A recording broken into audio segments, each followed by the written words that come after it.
springs are on, and we're about to see how not right this is gonna sit. We left these unwelded so we could change the pinion angle when we get this thing at ride height.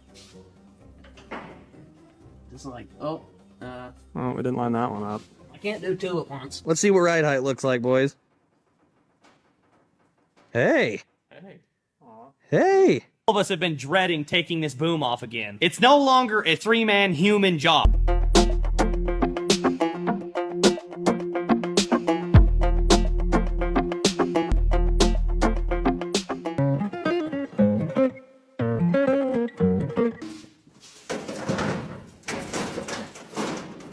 Oh, check that out. Oh. So cool.